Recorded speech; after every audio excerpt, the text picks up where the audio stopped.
Check out FlipsideGaming.com for all your gaming needs. Use the promo code HEROES to save 10% on all orders over $10.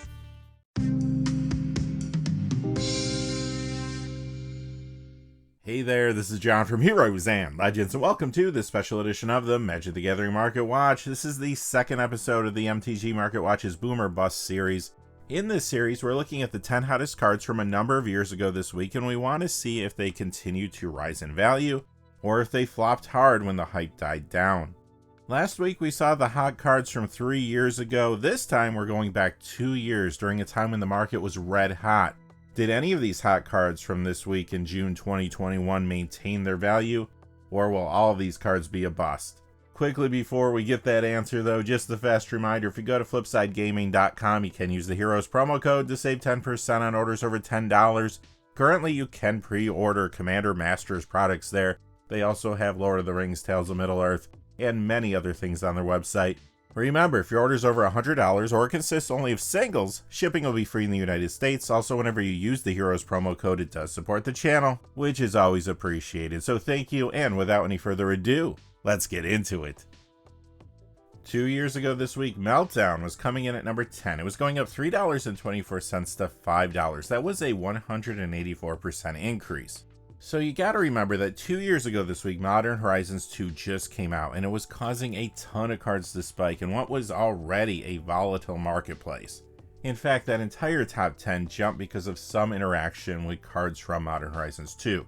And of course, that was true of this one. When the set dropped, it started to get legacy play because there was a new aggro artifact build running a number of new cards for Modern Horizons 2, and this was a good answer to that strategy. Well, did it hold up? Yeah, actually, this one is a boom. It has gone up another $5.93 in the last 2 years to $10.93. That's a 119% increase. 2 years later, this is still a big legacy sideboard card to deal with artifacts, and it still has not been reprinted. 2 years ago, number 9 was Crows and Beast from Odyssey. This was up $3.36 to $12.73 for a 36% increase. At the time, there was also a premium copy of this card from the Hope You Like Squirrel's Secret Lair, but we looked at the original Odyssey one. And it was seeing increased commander play around a new card from Modern Horizons 2, Chatterfang Squirrel General. What happened 2 years later? Well, even with no reprints, this did go down. Let's take a look. It is down $7.86 to $4.87 today. That's a 62% decrease. And although this still sees play in those commander builds, the market has moved on to other things, at least until something draws commander players and speculators back to squirrels. Number 8 2 years ago was Ardent Plea. This went up $3.53 to $6.12 that week. That's a 136% increase. So 2 years ago, Shardless Agent was reprinted in Modern Horizons 2, making it modern legal. Cascade builds with that card and others from Modern Horizons 2 started to gain momentum in the format. As you know, 2 years later, Crashing Footfalls decks are still big in the modern format, but typically Ardent Plea is not part of them anymore. So what happened? Well, this one is a bust. Today it's down $2.24 to $3.88 from 2 years ago. That's a 37% decrease. The card still hasn't seen a reprint, but it doesn't get a ton of meaningful play right now either. 2 years ago, our number 7 card was Blooming Marsh. It was up $4.23 to $12 for a 54% increase. At the time, Modern Horizons 2 had been pushing some lands that were part of mana bases of new modern builds, and that's the case here. We saw this in Golgari's Sacrifice, Jund, a new Eggs deck, and more at the time, and it was even seeing more commander play and builds around new cards from Modern Horizons 2 like Chatterfang Squirrel General, Karth the Lion, and Gress the Hunger Tide. So where are we today? Well, this one's a bust as well. It went down $3 to $9 over the last couple years. That is a 25% decrease. Once the dust settled and the modern meta stabilized, there were less decks running this in their mana bases, but it's still in the mana base of a popular deck there, Yawgmoth. Lantern decks also run it there, and it's still in some commander mana bases too, but the last 2 years have brought that format many new land options. 2 years ago, number 6 was Force of Vigor from Modern Horizons. It was going up $7.01 to $19 for a 58% increase. Now at the time, this did get reprinted in Modern Horizons 2 in a retro frame. However, those copies were difficult enough to pull to keep this original one moving up. And at the time, it was seeing more play in multiple formats thanks to the new set. It became very common to see this in many modern, legacy, vintage, and commander builds, including some new ones. One thing to keep in mind, it did get reprinted in the list recently. It could be found in that subset for the Brothers War, Phyrexia All-Be-One, and March of the Machine. However, it is now gone for Lord of the Rings, Tales of Middle-earth. So here we are 2 years later. Did that reprint hurt the value of the card? Let's take a look. No, this one is a boom. It is up 473 to 2373 for a 25% increase over the last 2 years.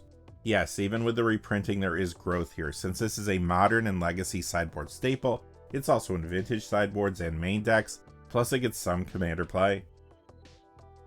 Number 5, 2 years ago, was Saproling Symbiosis Rum Invasion of $14.96 that week to $34.95. That's a 75% increase. Back then, this was seeing increased commander play in the new Chatterfang Squirrel General builds, and it's still in those decks as well as some others in the format today. However, like we were saying earlier, since then the Squirrel hype did cool off, and this did get reprinted in Dominaria Remastered. So what happened 2 years later? This one is a big bust. It's down $27.80 to $7.15 for an 80% decrease. 2 years ago, number 4 was another Kaladesh land, Spire Bluff Canal. This was up $15.11 to $31.99 for an 89% increase. Much like Blooming Marsh at the time, this was jumping because of the extra play it was seeing with the modern meta upheaval that was going on thanks to Modern Horizons 2. It was in decks like Blitz and Living End there, among others. It was also found in Commander mana bases around a card from the new set, Yusri Fortune's Flame. Also, like Blooming Marsh, this has not seen a reprint in the last 2 years, so value-wise, how has it fared? Well, this one's a bust too. It's down $15.99 to $16. That's a 50% decrease. This just goes to show you how volatile the market was 2 years ago, because this still gets a lot of play. In Pioneer, it's in Indomitable Creativity builds, is it Phoenix, and more. Modern, it's in Murktide Regent, Living End, Generic Ragavan, and more. And it's still in some Commander mana bases too. 2 years ago, number 3 was this card here, Acorn Catapult. The Commander copy was going up $13.04 to $20 for a 187% increase. The one from the list was up $15.35 to $24.24 for a 173% increase. Okay, sure, this was another card that was hot because of the commander play it was getting in those Chatterfang Squirrel General builds 2 years ago. Even though this has not been reprinted since then, that Squirrel hype was off the charts back then, and like we've been discussing, it's just something that could not be maintained, especially when you look at these price points. So how bad is this bust? Well, even though this is still in those Chatterfang Squirrel General commander builds, it has gone down a lot, as you can imagine. Let's take a look. The Commander copy came down $16.51 over the last 2 years to $3.49. That's an 83% decrease. The list copy down $19.74 to $4.50 for an 81% decrease. Oh boy, this is going to hurt. Number 2, 2 years ago, was Mishra's Bauble. The Iconic Masters copy was up $8.64 to $20 for a 76% increase. The Mystery Booster copy up $9.35 to $19.99 for an 88% increase. The Double Masters copy up $10.41 to $19.99 for a 109% increase. And the Cold Snap copy up $23.46 to $38.60 for a 155% increase. Okay, so at the time this was showing up in tons of decks as a 4 of in the newly shaken up Modern format. With so many players scrambling to build new decks in the wake of Modern Horizons 2, this card really took off. It was in Urza Lord High Artificer builds, Grixis Death Shadow, Blitz, and much more. It was also seeing more legacy play then too. Fast forward to today, and this still sees a lot of play in the Modern format. It's in Murktide Regent, Generic Ragavan, Death Shadow, Jeskai Prowess, and more. Legacy, you see this in Delver builds, 8 cast and more there. Vintage, it's in Jeskai Control and Doomsday. It's in a number of commander builds too, but since the Modern meta did eventually stabilize, and since Wizards has released more boxes of mystery boosters over the last year, and since this was reprinted in the Retro Frame Artifact subset from the Brothers War, this took a huge hit. Alright, brace yourself, this one is a bust. The Iconic Masters copy went down $18.01 over the last 2 years to $1.99 for an 89% decrease. The Mystery Booster copy down $18.28 to $1.71 for a 91% decrease. The Double Masters copy down $18.13 to $1.86 for another 91% decrease. And the Cold Snap copy went down $33.70 to $4.90. That's an 87% decrease. Just goes to show you how the bubble can burst on uncommons. Alright, coming in at number 1 2 years ago was Greater Oromancy from Shadowmoor. It was up $36.27 to $99.48 for a 57% increase. Yeah, this card was touching $100. So this was a Shadowmoor rare that at the time was yet to be reprinted, and you know there was a recession in the game when that set came out, so there were less packs cracked. A lot of times the rares from that set, if they were not reprinted and people started paying attention to them, they could see some big spikes. We've seen it time and time again over the years. And why were people interested in this card 2 years ago? Well, back then there was a new Modern Enchantress deck running cards from Modern Horizons 2, and this was part of it. Commander players were interested in this as well, since Modern Horizons 2 had enchantment support to buff existing enchantment builds there, but it also gave us a new legendary creature to create enchantment commander decks around, Sithis Harvest Hand. Many were building around that and picking up Greater Oromancy for the deck. So where is this card now 2 years later? Well, this one is another pretty big bust. Down $65.99 to $33.49 over the last 2 years. That's a 66% decrease. Well, this finally did get a reprint as a Judge Foil in 2022. Now, usually Judge Foils don't have a huge impact on the prices of the existing cards in the market, but there's more at play here. You still see this in enchantment-heavy commander decks like Sithis Harvest Hand, among others, but those modern Enchantress builds didn't last in the meta very long. And that's your result. Okay, so if you bought all 14 cards that we featured today 2 years ago, it would have cost you $364.09. So yeah, we looked at the top 10 hot cards, but remember, we did have 4 copies of Mishra's Bauble and 2 copies of Acorn Catapult. What are they worth today? Only $127.50. That's a 65% decrease overall.